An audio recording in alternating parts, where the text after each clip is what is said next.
जब 15 मिनट हो गए तो मैया ने इशारा किया, बाबा कुछ बताओ तो।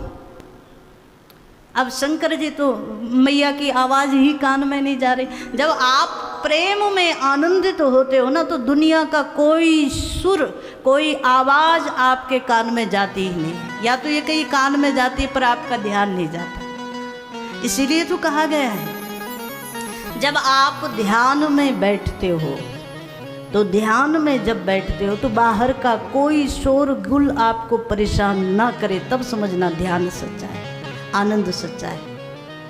मानस में दर्शन आया, मैया ने एक बार कहा, 2 बार कहा, पर शंकर जी तो परमानंद में। और जब शंकर परमानंद में और डूबने लगे और शिव समाधिस्थ होने लगे, सो राम जी घबराए कि शंकर जी की समाधि लग गई तो काम खराब हो जाएगा, क्योंकि शिव तो समाधिस्थ हो जाते हैं।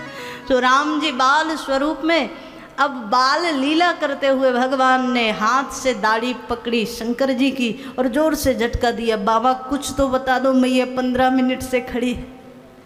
और शंकर जी को जब होश आया तो भगवान ने आंख से इशारा किया कि कुछ तो बताओ। शंकर जी ने 2-4 बात बताई, मैया ये आपका जो लाला है ना, ये बड़ा प्रतापी है।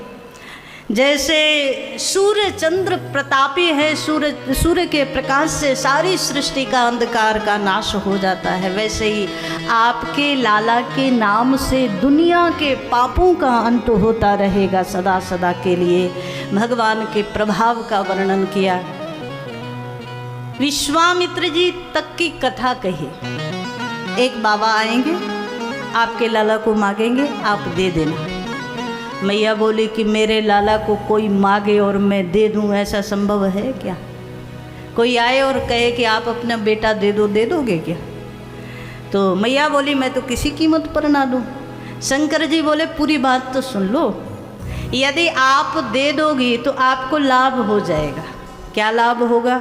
बोले इधर से वो महात्मा लेकर जाएंगे तो राम जी अकेले, लेकिन उधर से जब आएंगे तो बहू साथ में आएगी। मैया बोली फिर तो आप भी ले जाओ, कोई समस्या नहीं, आप इसी समय ले जाओ। और हम अक्सर कहते हैं इन माताओं के मन में बहू आ जाए इसके लिए बड़ा, है ना, उतावली रहती है, कब बहू आ जाए, कब बहू आ जाए। और बहू आ जाए तो क्यों आ गई, ये बड़ी समस्या है ना।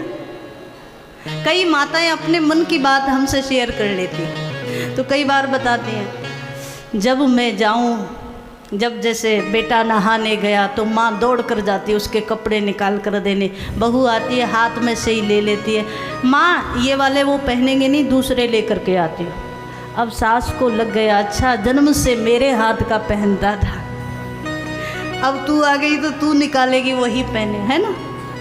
भोजन में क्या खाएगा बेटा, सो सासू माँ दौड़ करके जाए रसोई घर में, आज तो ये बनाना है, बहू बीच में आती है, नहीं नहीं ये उनका मन नहीं है, आज दूसरा खाएंगे। सो सास को लगता है कि ये आई तो आई ही क्यों, है ना, और यहीं से गड़बड़ शुरू हो जाती।